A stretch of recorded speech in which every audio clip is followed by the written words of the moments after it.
आपलं स्वागत आहे. आयकॉन स्टील प्रस्तुत बिल्ड आयकॉन या उपक्रमामध्ये आज आम्ही आलो आहोत हिंगोलीमध्ये आणि माझ्यासोबत आहेत इंजिनियर प्रताप नरवाडे सर, की ज्यांनी गेल्या 24 वर्षापासून त्यांचा सिव्हिल इंजिनिअरिंग या क्षेत्रातला अनुभव आहे.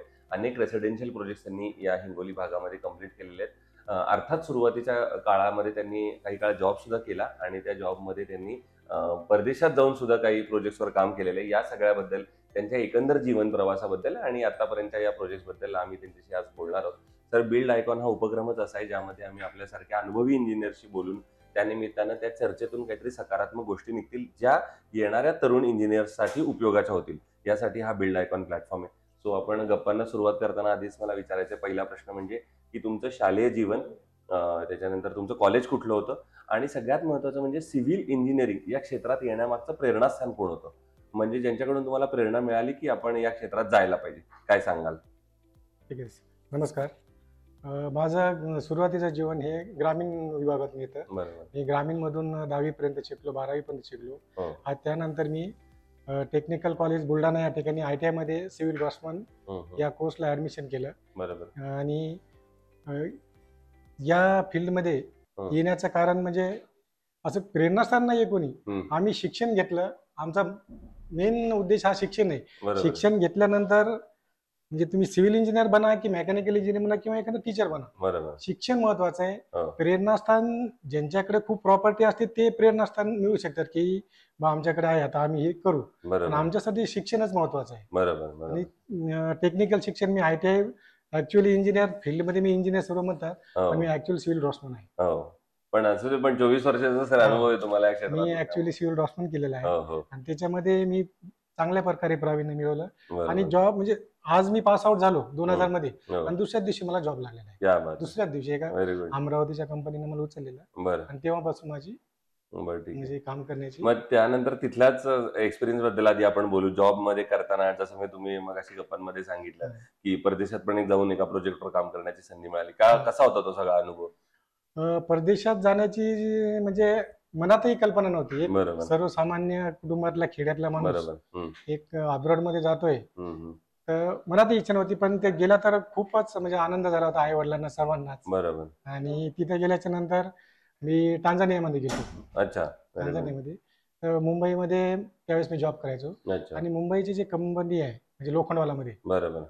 त्या ठिकाणी त्या म्हणजे MTech इंजिनियर होते ते. अच्छा. आणि त्यांचे बंधू टांझानियाला होते. बरं. आम्ही RCC ड्रॉइंग करून पाठवायचो. अच्छा. आमची जी टीम होती ना, RCC ड्रॉइंग करून पाठवायचो आणि तिकडे चेक व्हायची. बरोबर. मग ज्यांचं ड्रॉइंग चांगलं, तर असे 2-4 जण म्हणजे व्यक्ती त्यांनी सिलेक्टेड केले. वा. आणि आम्हाला डायरेक्ट त्यांनी म्हणजे तिकडे येण्याची तिकडे ऑफर दिली. जाण्याची संधी मिळाली. पासपोर्टचे पैसे दिले, घरी जा म्हणे 1 महिन्यात पासपोर्ट काढून घेऊन या. वा. कारण ते प्रोजेक्ट G+27 होतं. हो. G+27 5व्या 6व्या मजल्यापर्यंत पार्किंग होती. त्याच्यावर म्हणजे स्विमिंग पूल आणि नंतर रेसिडेन्स. आणि तिथलं वातावरण बिन खूप छान होतं. बरोबर. आणि आज वेगळाच म्हणजे समुद्राच्या काठावर प्रोजेक्ट होतं. खूपच छान वाटलं. आणि सिव्हिल मध्ये काय बरोबर. काय म्हणजे आहे ते तिकडे गेल्यावर खूप माहित पडलं. कळलं. स्टील डिझाईन कशाला म्हणतात. बरोबर. बऱ्याच म्हणजे कस्टमर लोकल किंवा मार्केट लोकल स्टील डिझाईन माहिती अजून नाही, माहित नाही.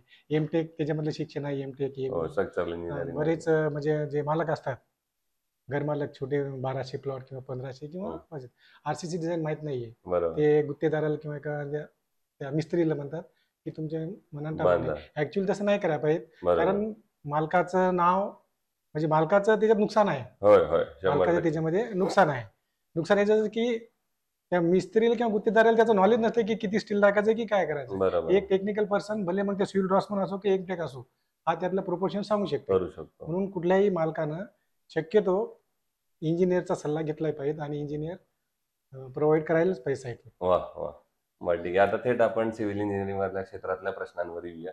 पहिला प्रश्न असा आहे की हे फील्ड जसं तुम्ही म्हटलं तसं क्रिएटिव्ह फील्ड आहे. त्याच्यामध्ये सतत नवीन नवीन करण्यासारख्या अनेक गोष्टी आहेत. तर या फील्डमध्ये टेक्नॉलॉजीची किंवा तंत्रज्ञानाचा किती फायदा होतो असं तुम्हाला वाटतं? या फील्डमध्ये तंत्रज्ञानाचा असा फायदा होतो, तंत्रज्ञानाने एक तर काम लवकर होतं आणि तंत्रज्ञानानं जगाशी पण जोडलं जातं फास्ट मध्ये. आणि जसे की दुबई सारखे प्रोजेक्ट घेतले, बुर्ज खलिफा झाला आणखी, तर आयुष्यामध्ये म्हणजे तंत्रज्ञानाच्या म्हणजे याच्यावर जोरावर एक सिव्हिल इंजिनियर आयुष्यातले फक्त 4च प्रोजेक्ट करू शकतो सर. अच्छा. दुबई सारखे जर प्रोजेक्ट घेतले किंवा आपल्या इंडियामध्ये बी आहेत भरपूर, असं नाही की दुबईचं, आपल्या इंडियामध्ये पण आहेत खूप प्रोजेक्ट. एक प्रोजेक्ट जवळपास 10-10 वर्ष चालतात. एक सिव्हिलचे 10-40 वर्ष संपलं. हे टेक्नॉलॉजीच्या जोरावर होतं, मॅन्युअली नाही होणार. पण मॅन्युअली होणार नाही, पण मॅन्युअली बिन काही कामाचे असं ते जे लेबर असतात किंवा त्याला बिन काय म्हणतात त्याला, त्यांच्यामुळे ते सोपं जातं, टेक्नॉलॉजी सोपं जातं आणि मॅन पॉवरही लागतो, पण त्यांना प्रशिक्षित करावं लागतं, ट्रेनिंग द्यावं लागेल. बरोबर. त्या आधारे तुम्ही टेक्नॉलॉजीच्या याच्यावर तुम्ही डेव्हलपमेंट फास्ट करू शकता. बरोबर. आता तुम्ही स्वतः म्हणाला त्याप्रमाणे त्या माणसांना शिकवावं लागेल. मग माझा पुढचा प्रश्न हा आहे की सिव्हिल इंजिनिअरिंग मध्ये अकुशल कामगार किंवा अप्रशिक्षित कामगार यांचं पर्सेंटेज खूप मोठा आहे, तर त्यांच्याकडून काम करून घेणं हे किती धोकादायक आहे असं तुम्हाला वाटतं? सर धोकादायक, अकुशल कामगाराकडून जर काम करून जर घेतलं सर, तर घर छोटा असो, म्हणजे कन्स्ट्रक्शन छोटा असो की मोठा असो, त्या ओनरचं फार नुकसान आहे. कारण अकुशल कामगार काय करतो, मटेरियलचं म्हणजे हे करत नाही, कुठले असो, मग स्टील असो, म्हणजे अकुशल कामगार म्हणजे कोणता बाइंडर असो, मिस्त्री असो किंवा खोदकाम असो, तो प्रॉपरली करत नाही. समजा सँड आहे, सिमेंट आहे, तर एका म्हणजे टोपल्यामध्ये घेणार किंवा एका टाकून देणार, मिक्स घेणार. उदाहरण कसं की नुकसान कसं होतं, नुकसान सांगतो कसं होणार. समजा एक अकुशल कामगार आहे, तर तो काय करणार, माल तयार करणार, मॉर्टर तयार करणार आणि संध्याकाळपर्यंत जेवढं राहिलं तेवढं वापरणार. परंतु संध्याकाळी 1-2 टोपलं माल उरणार, तर तो काय करणार, त्याच्यामध्ये रेती मिक्स करून तसं ठेवणार नाही, ते तसंच पडणार, पण ते दुसऱ्या दिवशी ते खराब होणार. बरोबर ना. असं जर झालं समजा रोज, एक प्रोजेक्टला समजा 1200 प्रोजेक्टला 4-5 महिने लागतात, त्याच्यापैकी एखादा महिना तुमचा स्लॅबसाठी सोडून सुट्ट्या सोडून दे, तर 3 महिने एक टोपलं जरी माल तुमचा वेस्टेज गेला, त्या मालकाचं खूप एक माझा असा. बरोबर आहे. त्यासाठी मग बेड वगैरे टाकून जर केलं तर ते फायदा होतो. मग पुढचा प्रश्न माझा हाच आहे की मग रेसिडेन्शियल प्रोजेक्ट तुमची मास्टरी आहे, कारण तुम्ही जास्त प्रोजेक्ट रेसिडेन्शियलवर केलेले, तर पण रेसिडेन्शियल प्रोजेक्ट करताना प्रत्येक तुमच्या कस्टमरकडनं असं ऐकायला मिळालं असेल की बजेट कमी आहे. तर मग बजेट आणि क्वालिटी कन्स्ट्रक्शन या दोघांची तुम्ही सांगड कशी घालता किंवा त्याबद्दल काय सांगता येईल? बजेट कमी आहे तर बजेट याच्याबद्दल सांगता येईल की हे मी आता प्रश्न मी उत्तर सांगितलं की हे करायला बरोबर आहे की नाही. आणि शक्यतो आरसीसी डिझाईन केलं ना, तर स्टील पण वाचतं आपलं, जेवढं मॅक्झिमम लागणार तेवढंच लागणार, बाकीचं वेस्टेज लागणार नाही. बरोबर. आणि आपण हे काय म्हणतो, स्लॅबला कव्हर देतो ना, काय ठिकाणी कव्हर ब्लॉक वापरत नाहीत, त्याच्यामुळे काय होतं, माल जास्त लागतो, त्याच्यामुळे बिन असं वाचू शकतो. बरोबर. दुसरं तुम्ही आता डिझायनिंग किंवा पहिल्या टप्प्यात सांगितलं, तर एकंदर कन्स्ट्रक्शनला कुठल्याही सुरुवात करताना प्लॅन किंवा आराखडा किंवा रचना फार महत्वाची आहे. तर त्याचं महत्व काय सांगाल तुम्ही, तो किती महत्वाचा आहे प्लॅन? तर कन्स्ट्रक्शन लाईन मध्ये प्लॅन आणि आराखडा, ऍक्च्युअली मी तर ड्राफ्टमनच आहे, त्याच्यामुळे प्लॅनिंग करणं हा माझं म्हणजे मेन काम आहे. तर आराखडा तयार करताना एखाद्या इंजिनियर किंवा ड्राफ्टमन जर काढलं ना, तर त्या जागेचा प्रॉपरली तो फायदा घेतो. बरोबर. आणि त्या कस्टमरला त्याचे बेनिफिट्स मिळवून देतो. हा इंजिनियर कडून प्लॅनिंग करण्याचा फायदा असतो. बरोबर. दुसरं, बांधकाम करताना तुम्ही काय अशा टिप्स सांगाल महत्वाच्या की या टिप्स जनरली फॉलो केल्या पाहिजेत, तर एक चांगलं क्वालिटी कन्स्ट्रक्शन होऊ शकतं?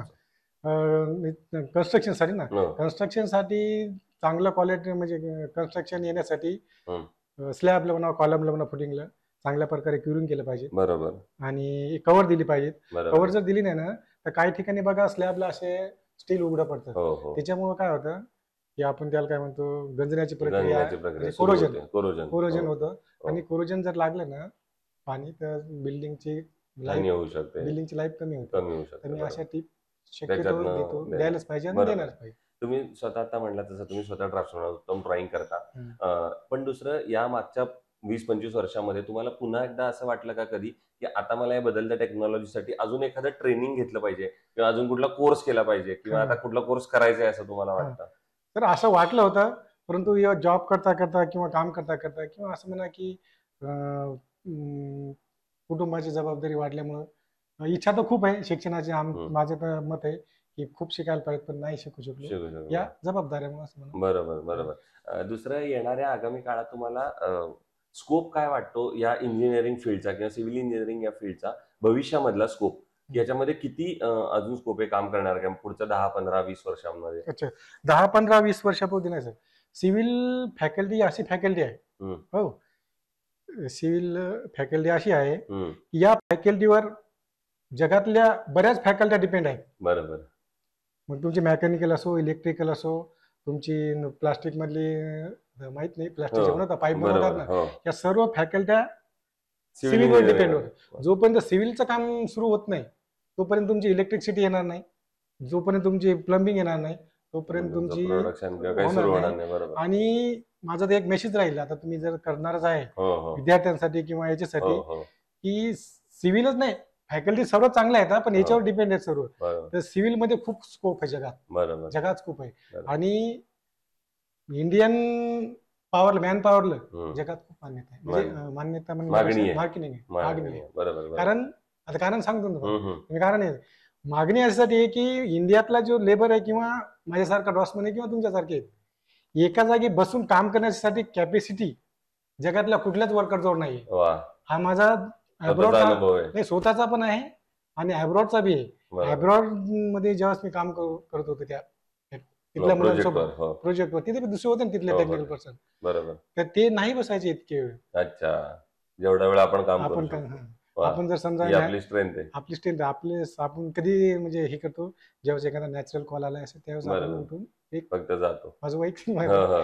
नाही नाही, दुसरं तुम्ही आता आजवर इतके प्रोजेक्ट कम्प्लीट केले, तर हे करताना तुम्हाला असा स्वतःचा कुठला आयकॉनिक प्रोजेक्ट वाटला का, की जो काम करताना, ज्याच्यावर काम करताना तुम्हाला असं वाटलं की याच्यात समाधान मिळालं, आनंद मिळाला, काहीतरी एक अचिव्हमेंटची भावना होती की अरे बा, हे माझ्या हातून काम झालं, हे चांगलं झालं, असा आयकॉनिक प्रोजेक्ट एखादा आठवते का एवढ्या 20 वर्षातला? म्हणजे असे जॉब करता दुसरे प्रोजेक्ट केले समजा, बरोबर. मुंबईतले बी केले, हो, मुंबईतलं. तर त्यावेळेस बी खूप आनंद झाला की आपले हातून समजा जरी आपण फील्डवर नाही गेलो हो, तरी पण आपल्या हातून ड्रॉइंग जात आहेत, बरोबर. आपल्या ड्रॉइंगवर काम होत आहे. काम होते, हा एक आनंद आहे. हे एक आणि आणि आताचं काम करताना लेटेस्ट मध्ये एक वाशिमला प्रोजेक्ट सुरू आहे बघा, बरं. G+25 आहे. अच्छा G+25 आहे आणि ते अंडरग्राऊंड आहे. अच्छा. अंडरग्राऊंड मध्ये एक विहीर आहे ज्याच्यामध्ये अच्छा. पाणी आहे. तर बरं ते विहिरीचा सोर्स आम्ही कमी नाही केला, आम्ही साईडनं आरसीसी वॉल तयार केली बरं, आणि आरसीसी वॉल टाकून पूर्ण आम्ही स्लॅब टाकणार आहोत आणि त्या पाण्याचा वापर करणार आहे पुढं. रेसिडेन्शियल म्हणून करणार आहे. हा त्यामध्ये माझा सध्या चालू आहे project. स्वतःचा आयकॉनिक प्रोजेक्ट असं Iconic. सांगितलं. पण दुसरं, आता हे काम करताना तुम्हाला स्वतःला कधीतरी अडचण पण आली असेल, कधीतरी आव्हानं येतात, हम्म. आणि त्या आव्हानांवर कसं तुम्ही मात केली, किंवा असा एखादा प्रसंग, घटना किंवा प्रोजेक्ट काय सांगू शकाल का, की हा. जेव्हा आपल्याला सुचलं नाही अरे आता काय करावं, कुणाचं तरी मार्गदर्शन, सल्ला घेतला तर हा. तुम्ही पुढे गेला? तर अडचण अशी आली होती एका ठिकाणी हम्म. की एका ठिकाणी स्लॅब टाकता टाकता स्लॅबची खालची जे हे असते आपण ब्रेसिंग बरोबर. बल्ली, ती ब्रेक झाली होती हो आणि ब्रेक झाल्याच्या नंतर स्लॅब हो, बेंड झाला होता. बरोबर. तर आता काय करायचं, रात्रीचे 10 वाजले समजा, मोठा होता तो आणि डबल हाईट होता, डुप्लेक्स मध्ये त्याला डबल हाईट होता. तर त्या ठिकाणी मी म्हणजे माझं स्वतःच टेक्निक वापरलं किंवा एका बघितलं होतं, एका ठिकाणी मी ट्रॅक्टरचे जॅक आणले होते अच्छा. आणि तेवढी हाईट 20 फुटाची होती ना, 18-20 हो फुटाची. हो हो, त्याला पुन्हा डबल एक जॉईन केली आणि ट्रॅक्टरचं जॅक लावून मी ते पुन्हा स्लॅब होतं ते तसा हा केला, केलं. त्याला हाईट दिली. असं मी क्या स्वतः बात आहे. मी स्वतःच वापरलं. वा. दुसरं, कुठल्याही कन्स्ट्रक्शन मध्ये स्टील आणि सिमेंट हे 2 महत्वाच्या गोष्टी हा, असतात. स्टील. तर स्टील निवडताना तुम्हाला काय वाटतं, कुठले पॅरामीटर्स आपण चेक केले पाहिजेत जनरली हा. स्टील निवडताना, की या प्रकारचं स्टील असावं असं? तर स्टील निवडताना हं. मी तर कुठल्या कंपनीचं नाव नाही सांगता, तुम्ही आयकॉन मध्ये आले तर आयकॉनचं मी माझाच अनुभव सांगतो. बरोबर तर ज्यावेळेस ते बाइंडर लोक काम करतात, बरोबर असं नाही की तुम्ही कंपनीचेच पॅरामीटर वापरा, तुम्ही स्वतःचे पण वापरू शकता. बरोबर. जे बाइंडरचे गज बाइंडिंग करतात, हम्म, हम्म, हम्म. रिंग मारतात किंवा बरोबर. बेंड करतात, तर त्यावेळेस जर त्या बारला जर क्रॅक पडले तर मी समजतो हे नको होईल. बरोबर. किंवा एखादे त्याचे छिलके निघतात हम्म, हम्म, हम्म. किंवा तुटून पडते एखाद्या वेळेस, बरोबर. ते प्रॉपरली जर फ्लेक्झिबल झाला तर मी समजतो की योग्य हे स्टील आहे. चांगलं. तर आयकॉन बाबत आहे तसं, बरोबर. मी सध्या हा, चालू आहे. पुढचा तोच मी प्रश्न विचारणार होतो, किंवा आयकॉन स्टील तुम्ही याच्या आधीच्या कुठल्या प्रोजेक्टवर वापरले आहे का, आणि तुमचा अनुभव कसा आहे, किंवा राठी सरांची कधी भेट झाली आहे का तर नाही. त्यांचा? आयकॉन स्टील मी ऐकले, वापरले, सध्या बी माझी एक जयस्वाल सराची साईट सुरू आहे. बरं. तर खूप छान स्टील आहे आणि ओके. फ्लेक्झिबल आहे आणि याच्यानंतर बी वापरत राहणार.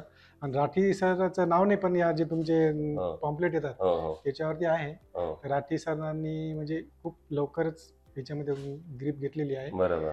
आणि तुम्ही कंपनीने जर चांगल्या प्रकारे जर डेव्हलप केलं तर तुमचं स्टील अब्रॉडमध्ये जाऊ शकतं. कारण बरोबर. मी जे अब्रॉडचं सांगतो वेळोवेळी, हो हो कारण अब्रॉड मी ज्या प्रोजेक्टवर मी काम करतो तिथं इंडियाचं स्टील होतं, टाटा. हो. अच्छा. Very good, very good. त्यामुळे त्याचा एक वेगळा आनंद, अभिमान वेगळा होता. क्या बात आहे. सो हे होते इंजिनियर प्रताप नरवडे सर, आणि त्यांनी अतिशय उत्तमरित्या आपल्याला त्यांचा हा सगळा प्रवास उलगडून दाखवला. सोबत त्यांनी एक सगळ्यात महत्वाची गोष्ट सांगितली, ते म्हणजे की आपल्या भारतीयांमध्ये एक अशी वेगळी क्षमता आहे या काम करण्याची, की जी कुठल्याही परदेशातल्या विद्यार्थ्यांमध्ये किंवा माणसांमध्ये नाही, आणि ती जर क्षमता वापरली तर या क्षेत्रात काम करण्यासाठी प्रचंड संधी आहेत. आणि जे नवीन तरुण येणार आहेत त्यांनी नक्की या, तुम्ही त्याचं व्यवस्थित नॉलेज घ्या आणि या क्षेत्रात या. या क्षेत्रात अमर्याद संधी आहेत. तर पुन्हा एकदा तुमचे आयकॉन स्टील कडून मनपूर्वक आभार. आणि मी म्हणेन आता 25 वर्षाचा टप्पा तुम्ही पार करताच आहात तुमच्या करिअरचा, कारकिर्दीचा. असाच 50 वर्षाचाही टप्पा यशस्वीपणे पार करा. अनेक रेसिडेन्शियल प्रोजेक्ट तुमच्या हातून असेच उत्तम घडावेत. अनेक आयकॉनिक प्रोजेक्टची निर्मिती तुमच्याकडून व्हावी, याच माझ्याकडून आणि आयकॉन स्टील कडून दोघांकडून मनपूर्वक शुभेच्छा. धन्यवाद.